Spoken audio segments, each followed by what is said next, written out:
Hello, everyone, and welcome. This is Susan Lopresti, and you are listening to the Susan Lopresti Wellness Mind, Body, Soul podcast. My podcast is for midlife women who are noticing changes in the way they look and they feel, and they're just not happy with those changes, and they're looking for ways to reverse those changes and bring back some of their youthful look and also how they felt when they were younger. And I help women to stay proactive in maintaining good health. I give women the tools that are necessary to do just that. I discuss chronic illness that women are prone to as we age and all illnesses that come along with aging. It helps to be knowledgeable, at least I believe that it does, so that we could be proactive in maintaining good health. And today, I'm going to touch on a disease topic that is a very sensitive topic because it's about addiction, and in particular, alcoholism. I feel that it's a necessary discussion to have because it is a disease and it needs to be talked about just like any other disease that I have spoken about so far. I believe for anyone out there listening to this episode, it's because you need to hear this message. I believe that you'll hear the message of exactly what you need to hear. So for you, I hope this adds value and comfort to you to know that you're not alone. There is plenty of help out there available to you. So whether you are the loved one of the alcoholic or the alcoholic yourself, I know how difficult this could be. And for the loved one of the alcoholic, it's so difficult because you're helpless to do anything about it. You are as powerless over the alcoholic as the alcoholic is powerless over alcohol. The only thing that you do have power over is reaching out and asking for help. It's a difficult topic because it's painful on so many levels, emotionally and physically for sure. You have to also look at the role that you play as part of the relationship with an alcoholic. Are you the spouse of an alcoholic, the parent, the child, the aunt, the uncle, the brother, the sister? Where do you fit in? And whoever you are, and wherever you fit into the alcoholic's life, know this: alcohol destroys lives, families, careers, finances, and health, just to name a few. But I am going to say it again. There is help out there. Please have some faith and get into a program so that you learn the tools necessary when dealing with your loved one in the most compassionate and loving way, while still learning how to create boundaries. My advice to anyone who drinks alcohol where it's creating a problem in your life is to quit. The people that I'm talking to here are not the occasional drinkers who get together with a friend or a group of friends for dinner every once in a while and has a glass of wine. No, not that person. That person is a responsible person who knows their limit and has an occasional cocktail to blow off some steam, kick back and relax every once in a while. It does not control their life. I'm talking to the person who is destroying their life and their health because alcohol has taken over their life, and therefore it's taken over their health as well. I have had a few experiences with alcoholism with people that I love. So I'm here to tell you that the characters change, but the story always stays the same. It's a story of self-destruction and the destruction of any relationship the alcoholic has with family, friends, and loved ones. It's not my first rodeo where I cared very deeply for someone who destroyed their health because of their addiction. And not only have they destroyed their health, but they also have destroyed their relationships with the people who they love the most and who love them the most. I'm here to tell you, alcoholism is an insidious disease. It's not one to be reckoned with because it will take you down along with everybody else around you. What I have witnessed so far in my own personal experience with alcoholism is that the person likely to become addicted is someone who is not very comfortable in their own skin to begin with. Having a few cocktails for them takes the edge off for this type of personality. The feeling of euphoria and loss of inhibitions may just be what that person needs in order to get comfortable in their own skin. So it goes from one drink a night or a week or a month. It doesn't matter, because the end result is that it's going to progress. It's almost a given that this disease will progress and it will take control of your life unless you do something about it. Your family will be concerned, and they may have already tried to approach you with their concerns, but you're going to have a million comebacks, answers, excuses, and just plain bullshit for every concern that they say they have for you. The funny thing about the bullshit is that the alcoholic truly believes the bullshit that they're handing out to people.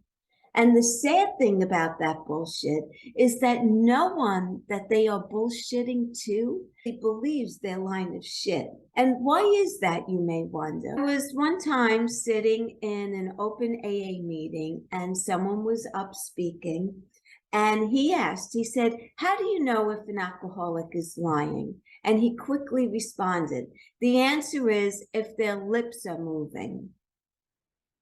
Meaning every word out of their mouth should be considered a lie. Everyone in the meeting laughed hysterically except for me, because that was my realization that I had been lied to for many years. And even though deep down inside I knew I was being lied to, I didn't have the courage to come clean and face those facts, because once I did face the facts and the reality that this person in my life was an alcoholic and we were deeply in trouble, I knew that my whole world was going to be different. And I didn't know what that would look like. And it was scary, but I also knew that it had to be better than what I had. And you really have to come to terms with that before you can move forward and figure out what it is that you're going to do. Just like the alcoholic has to admit that they have a problem with alcohol before they can begin to heal, you have to see what part you are playing in that relationship. There is, on some level, a part that you also need to heal in yourself.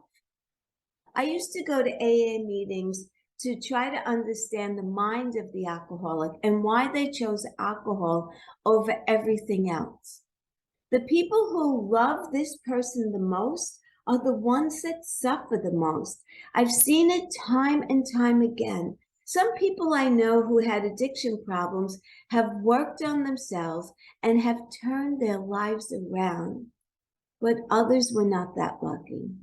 The ones who were not granted the gift of sobriety are the ones who have also, besides destroying their relationships with their loved ones, have quite possibly destroyed their careers, and many have lost something even more valuable and precious than all of that.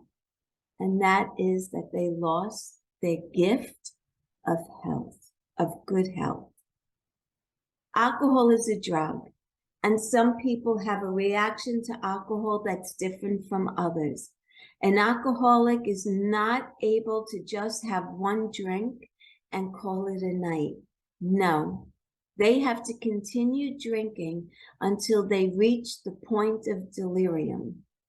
Let's first discuss what effects your drinking, if you're the alcoholic, what your drinking is having on all those who love you, and probably you love them as well. Your family has tried everything they possibly thought would help. Unfortunately, if your family has not worked with a professional therapist or counselor who specializes in drug addiction or alcoholism, chances are what your family is doing, no matter how pure their intentions are, is not working.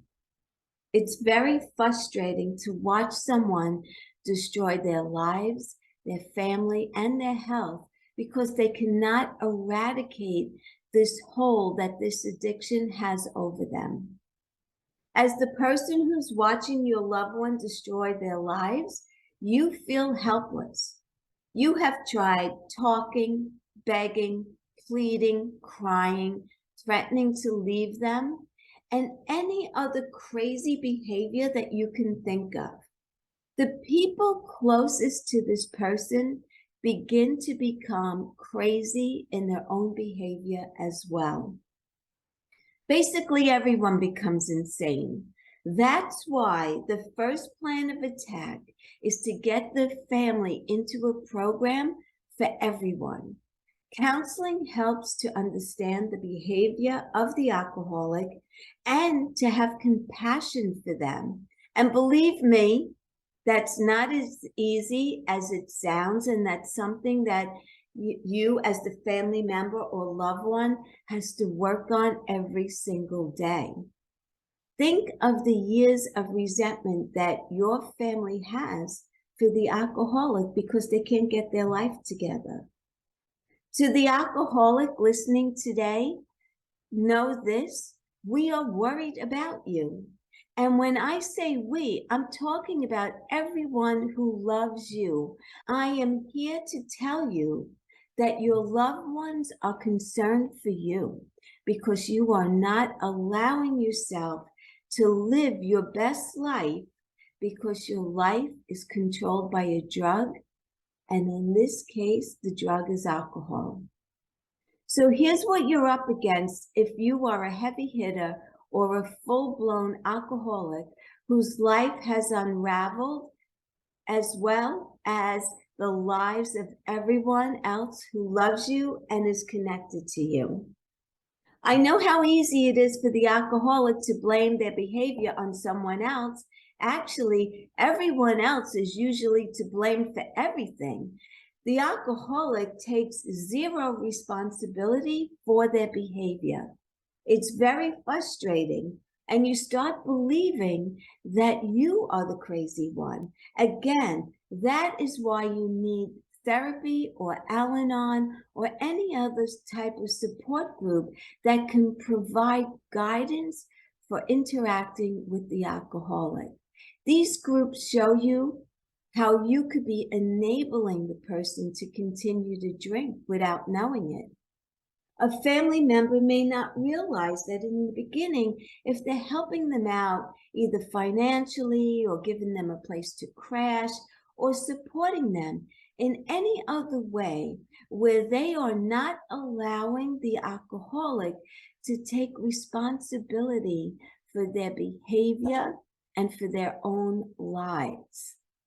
Because this family member or friend is the enabler, this person is the perfect partner for the alcoholic because the alcoholic needs to be in a relationship with an enabler because this person enables them to continue to drink by always picking up the pieces of the next disaster that the alcoholic has created in their life, which consequently affects all the people in the alcoholic's life. This dynamic of the disease is devastatingly difficult because this is where tough love comes in. Tough love feels very uncomfortable for a person who's a people pleaser. And most partners who are with alcoholics tend to be the enablers because they are the people pleasers. And that was me. I read a book once entitled The Gift by Edith Eger, E-G-E-R. It's a great book.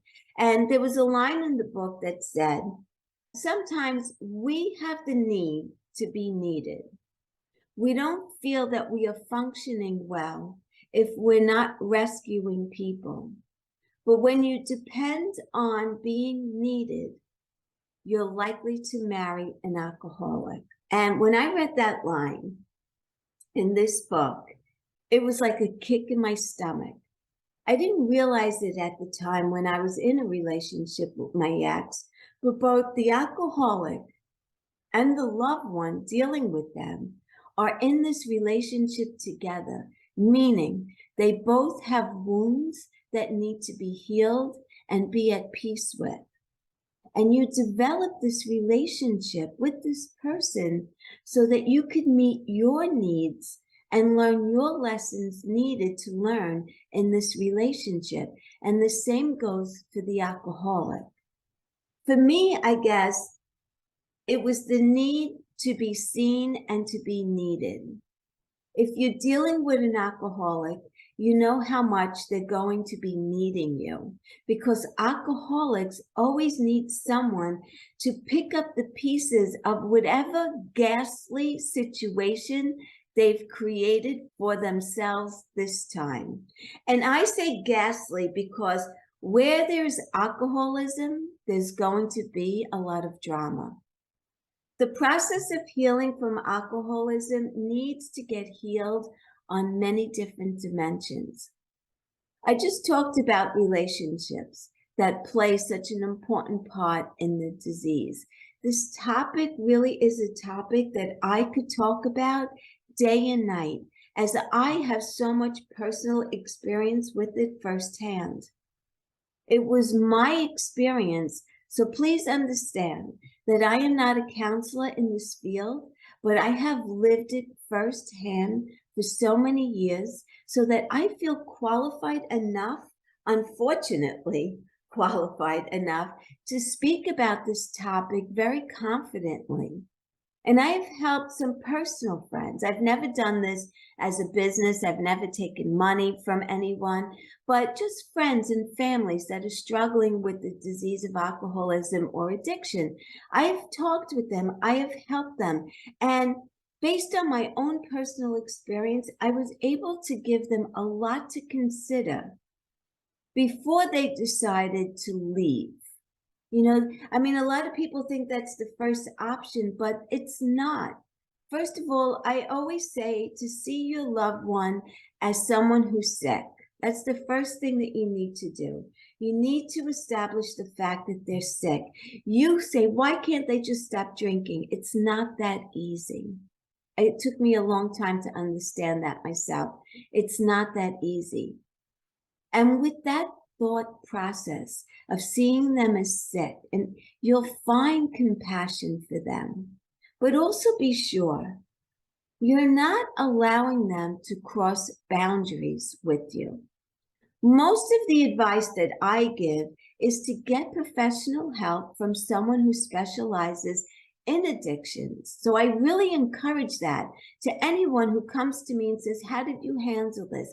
I handled it with professionals. So that's important. You can't do this alone. And for those who struggle with partners who are addicted and you have these conflicting thoughts of loving them and enabling them and where you draw the line of boundaries so that they're not taking advantage of you financially or any other way, which is very typical of an alcoholic because they're always broke and they're always asking for something. They always need a favor. There's always something that they want. And you need to learn to establish boundaries and feel comfortable saying, no, I cannot do that for you. That's out of the question. I cannot do that for you. Through therapy, you may come to the realization of quite possibly being the biggest hindrance for them to find sobriety by being that enabler. So you need to start looking at yourself and what's going on with you. So you need to get into therapy for yourself. Just based on my own personal experience, there is so much to unpack with this disease and how it affects the relationships of all your loved ones.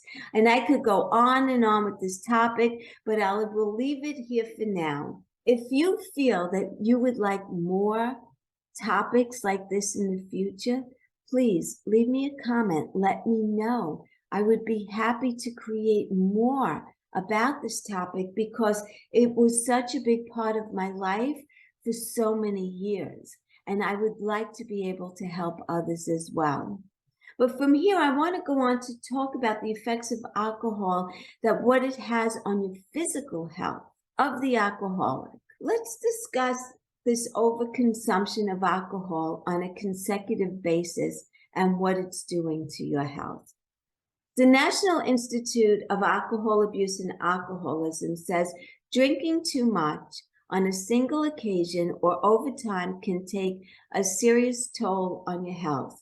According to the CDC, Alcohol and Public Health, they say over time, long-term excessive alcohol use can lead to the development of chronic diseases and other serious problems.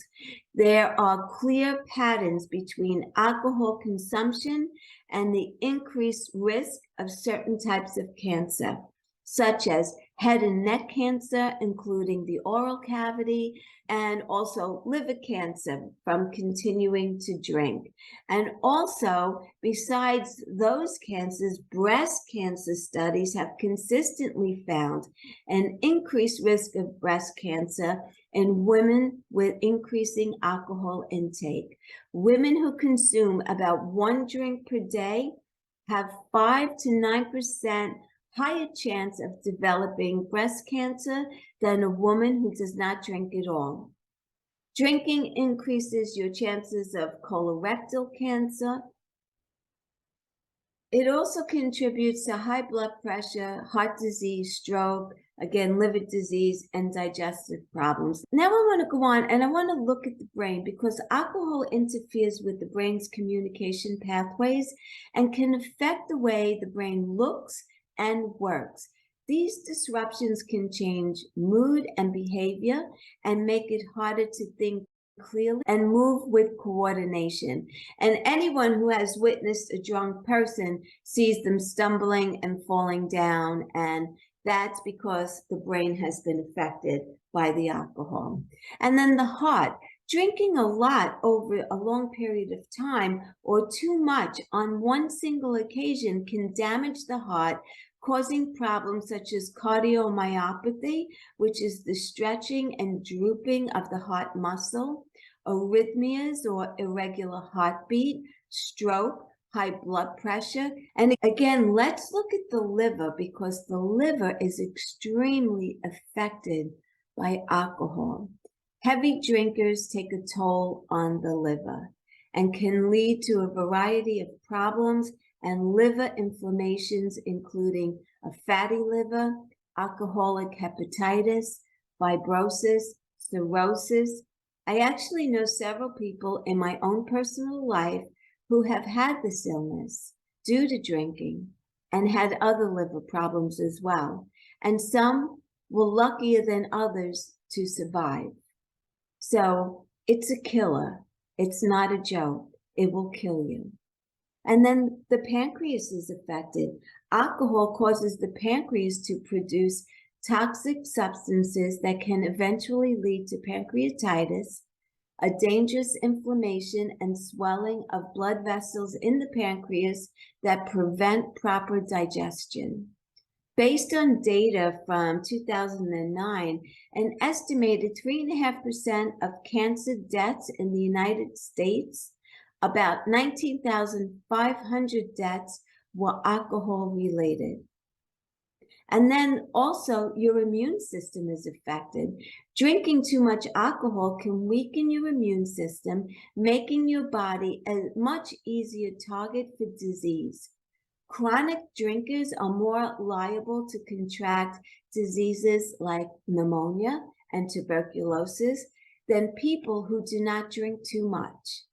Drinking a lot on a single occasion slows your body's ability to ward off infections, even up to 24 hours after getting drunk. So those are long-term effects.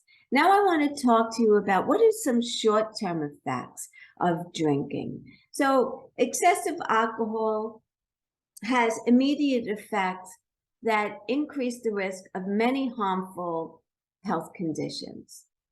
These are most often the result of binge drinking and include the following: injuries such as motor vehicle crashes, falls, drownings, burns, violence, including homicide, suicide, sexual assault, intimate partner violence, alcohol poisoning, a medical emergency that results from high blood alcohol levels, risky sexual behavior, including unprotected sex or sex with multiple partners.